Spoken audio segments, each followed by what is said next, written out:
Pues estamos ya aquí en nuestra sección Desde el Campus, en la que hablaremos de un tema distinto al que ocupó nuestra atención en, digamos, la parte medular del programa. Luis Daniel, nos traes un listado, digamos, nada alentador de los eventos ominosos del 2015. Sí. Así que te doy la palabra. Básicamente es para arrancar el año, ¿no? Bueno, estamos todavía con esta lógica de despidiendo el año anterior y comenzando el 2016, y pensaba que con la misma lógica de la canción esta de yo no olvido el año viejo, en este caso porque trajo cosas no tan buenas, mano, ¿no? En hacer un recuento de las principales noticias, yo pensaba sobre todo en las noticias que nos permitan entender cómo está México en términos políticos, pero también cómo está en derechos humanos. Tal vez una de las, bueno, arrancamos enero, no de la mejor manera, me refiero por supuesto a enero del año anterior, enero del 2015, con la masacre, ¿no? Una de las masacres de Apatzingán, que en principio se presentó como un enfrentamiento, después supimos que era pues una masacre bajo una lógica más o menos montada. Tal vez la parte dura de esto es que hubo varias masacres durante todo este año y tampoco es algo nuevo necesariamente para el caso de México, algo que se ha venido desarrollando desde hace varios años, desde que empezamos la guerra contra el narco, es enfrentamientos con militares que después se presentan como más bien se presentan como enfrentamientos, pero se sabe posteriormente que fueron masacres, ¿no? En el año tuvimos la de Tanmato también, hubo otra más en Jalisco también, ¿no? Tuvimos por lo menos dos. Una buena noticia es que tuvimos un febrero tranquilo, pero marzo otra vez se puso más o menos complicado. La salida de Carmen Aristegui de MBS en Multivisión es un problema. Marzo de 2015. Marzo, 15 de marzo, sí. La verdad que yo a veces uno empieza a olvidar como las cosas, ¿no? Pasa como demasiado rápido, pero sí, 15 de marzo del 2015, la salida de Carmen. Y en abril tuvimos 3 hechos complicados. Uno fuerte para los que nos interesan los derechos humanos, que fue la declaración constitucional del arraigo en la Suprema Corte de Justicia de la Nación. Cosa dura además porque además fue una votación abiertamente dividida, quedó 6-5, y el voto que inclinó la balanza hacia uno de los lados fue nada más y nada menos que del reciente ministro en ese momento, Medina Mora, ¿no? Entonces fue como bastante complicado en ese sentido. Y las otras 2 notas tampoco alentadoras para México en ese abril del 2015 fueron que salimos muy bajos, bueno, salimos penúltimos en el listado de impunidad que hace Naciones Unidas, en el lugar 58 de 59, el único que estaba por debajo de nosotros era nada más y nada menos que Filipinas. Y tuvimos otra nota relevante, en este caso de Freedom House, que nos declaró países no libres en materia de libertad de expresión. Si bien esta nota parece reciente, la del 2015, lo cierto es que México es un país no libre desde el 2011, ya tenemos mucho tiempo siendo país no libre declarado por la Freedom House, y lo interesante es que esto no se recupere para pensar sobre todo el ejercicio básico de la democracia. Y después tuvimos varias otras noticias, no sé, ¿no? Tuvimos también un mayo tranquilo, un junio tranquilo. En julio volvemos a tener problemas. La cosa más llamativa de julio, sin duda, es la fuga del Chapo. Claro. Y probablemente de la fuga del Chapo... Que tiene que ver con muchos temas, de nuevo, que tiene que ver con falta de Estado de Derecho, con impunidad, con corrupción, etcétera, etcétera. Vulnerabilidad al Estado, complicidades, en fin.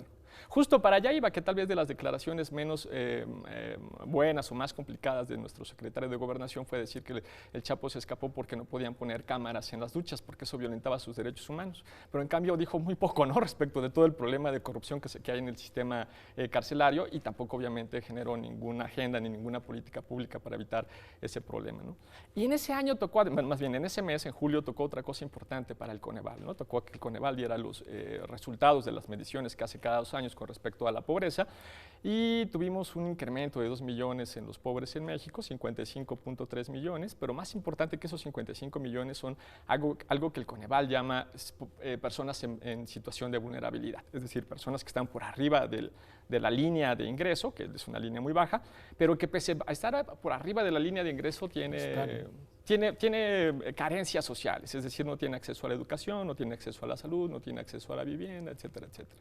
Entonces, si uno suma esos 55 millones que se encuentran en pobreza, más los 31 millones que se encuentran en situación de vulnerabilidad, la realidad es que tenemos en México poco más de 86 millones de personas que se les violan todos los días sus derechos económicos y sociales, ¿no? Eso es una de las problemáticas relevantes de julio. Agosto tuvimos también algunas noticias importantes, tal vez la más dura en materia de libertad de expresión es que el Distrito Federal dejó de ser la tierra prometida para los periodistas que se encontraban en condiciones de peligro en distintas entidades federativas. Nos enteramos que en Narvarte fueron asesinadas 4 personas, una de ellas un fotoperiodista que reportaba sobre todo la parte de Veracruz, ¿no? Entonces la cosa, como te podrás dar cuenta, en derechos humanos no anduvo pues muy bien durante el 2015. Déjame te cuento por lo menos una buena para que no terminemos con... Bueno, no hay aquí una narrativa de lo positivo en 2015. Claro. No, a ver, la única que yo creo que vale la pena y hay que aplaudir es de noviembre del 2015, tiene que ver también con una resolución de la Suprema Corte de Justicia de la Nación, el visto bueno del consumo lúdico de la marihuana. Y digo que es una buena noticia porque permite sobre todo a muchas personas que se encuentran privadas de la libertad por portación de una cantidad mínima que se encuentra por arriba de lo establecido, ¿no? Obviamente de lo despenalizado, por decirlo así, de marihuana, pues les va a permitir en algún momento salir de la cárcel, y son buenas noticias para las personas que se encuentran privadas de la libertad. Pero entonces, Luis Daniel, tomas una nota positiva, digamos, de todo el año en materia de derechos humanos, que ha sido la agenda que has analizado, claro, mirando además distintos tipos de derechos humanos. 2016, Daniel, ¿cómo pinta, digamos, cuál debería de ser la agenda? ¿Cuáles son las palancas que nos podrían llevar a pensar que las cosas pueden cambiar, o definitivamente debemos resignarnos a que todo indica que seguiremos igual? Mira, lamentablemente no pinta muy bien por 2 razones. Creo que ahora dentro de la gente que hace derechos humanos, las ONGs, está claro que en 2015 desde antes hay una crisis generalizada de derechos humanos.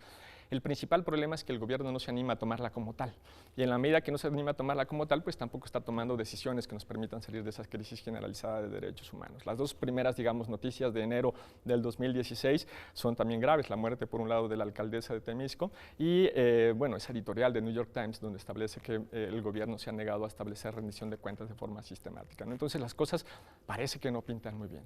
Tal vez la tercera noticia relevante de septiembre del año pasado y que tiene un impacto para pensar el futuro tiene que ver con el informe del GIEI, ¿no? Del grupo de expertos exactamente, que lo que hizo fue desmontar en buena medida lo que se conoció como la verdad histórica, y que el gobierno por un lado dice que reconoce, pero que por el otro lado dice yo mantengo mi verdad histórica, y que ahora además ha anunciado que no va a renovar el convenio que permite a la gente del GIEI quedarse y seguir analizando el caso mexicano. Entonces un poco eso nos dice pues para dónde va el 2016. Pues muchas gracias, Luis Daniel. Normalmente en Año Nuevo las gentes dan buenos deseos. Luis Daniel nos ha traído bien documentada y objetiva una serie de eventos que deben preocuparnos, que son reales, que ahí están, que no constituyen una construcción o una interpretación de la realidad, y que por lo mismo creo que lo deberíamos tomar muy en serio, muy en cuenta, y deberíamos hacernos cargo que eso está pasando en nuestro país el día